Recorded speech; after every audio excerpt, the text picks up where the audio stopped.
प्रदेश सरकार द्वारा बस किराए में 25% की बढ़ोतरी को मंजूरी दिए जाने पर अखिल भारतीय कांग्रेस कमेटी की महासचिव व डलहौजी विधानसभा क्षेत्र की विधायक आशा कुमारी ने सरकार को आड़े हाथों लेते हुए कहा कि कोरोना संकट के चलते प्रदेश की जनता पहले से ही आर्थिक तंगी के दौर से गुजर रही है। ऐसे में बसों का किराया बढ़ा दिए जाने से जनता पर और ज्यादा बोझ डाल दिया है। उन्होंने कहा कि प्रदेश की जनता पहले से ही लॉकडाउन के कारण विभिन्न प्रकार की समस्याओं से जूझ रही है। कई परिवारों को तो 2 वक्त के भोजन के भी लाले पड़े हुए हैं। ऐसे में सरकार द्वारा बस किरायों में 25% तक वृद्धि करना निंदनीय है और कांग्रेस पार्टी इस जन विरोधी निर्णय का कड़े शब्दों में विरोध करती है। उन्होंने कहा कि प्रदेश सरकार ने अपने 3.25 साल के कार्यकाल के दौरान ही बसों के किराए में 50% वृद्धि कर दी है, जिससे प्रदेश की गरीब जनता जो कि बसों में सफर करती है उन पर यह दोहरी मार है। एक तो पहले ही कोरोना की वजह से लोग आर्थिक तंगहाली से जूझ रहे हैं, उस पर 25% किराया बढ़ाया जाना न्याय संगत नहीं है। प्रदेश सरकार के कुछ फैसले बिल्कुल तर्कसंगत नहीं है, जैसे कि बसों में तो 100% बैठने की क्षमता को मंजूरी दे दी गई, जबकि ढाबे व रेस्टोरेंट आदि में केवल 60% की अनुमति दी गई है। जबकि बसों में बिना सोशल डिस्टेंसिंग के कई घंटों का सफर करना पड़ता है, लेकिन रेस्टोरेंट में लोगों का ठहराव कुछ ही समय का रहता है। ऐसे में प्रदेश सरकार के ऐसे निर्णय अजीबोगरीब हैं। उन्होंने मुख्यमंत्री जयराम ठाकुर पर निशाना साधते हुए कहा कि बेशक वह यह सोचते हों उन्हें विपक्ष की सलाह की जरूरत नहीं है, लेकिन कांग्रेस पार्टी जनहित के किसी भी मुद्दे पर अपनी भूमिका निभाने में पीछे नहीं हटेगी और हमेशा सही सलाह देती रहेगी।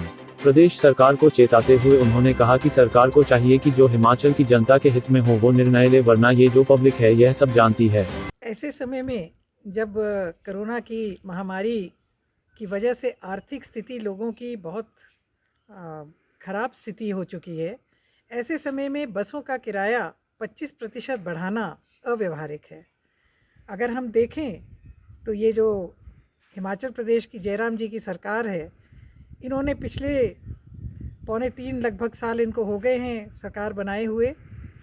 इस अवधि में 50% तक बसों का किराया जो है वो बढ़ चुका है। मैं समझती हूँ कि जो हिमाचल प्रदेश के गरीब व्यक्ति जो बस यूज़ करते हैं, जो बस का प्रयोग करते हैं, ये उनके ऊपर एक दोहरी मार है। एक तो वैसे ही आर्थिक स्थिति लोगों की बहुत ख़राब है, काम नहीं है। अगर नरेगा ना होता तो बहुत सारे परिवार जो हैं वो आज सड़कों पे होते।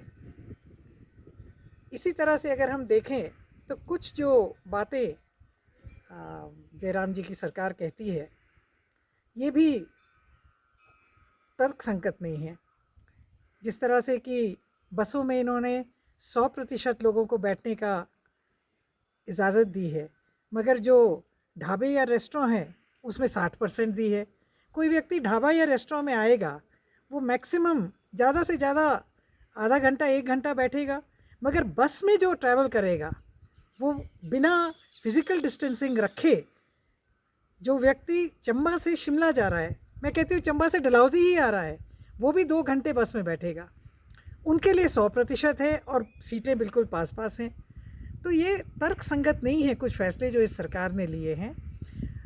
मैं जानती हूँ कि जयराम ठाकुर जी का ये कहना है कि उनको विपक्ष की सलाह की ज़रूरत नहीं है, पर मैं जयराम ठाकुर जी को बता दूँ कि विपक्ष अपनी भूमिका निभाने में, कांग्रेस पार्टी अपनी भूमिका निभाने से पीछे नहीं हटने वाला है।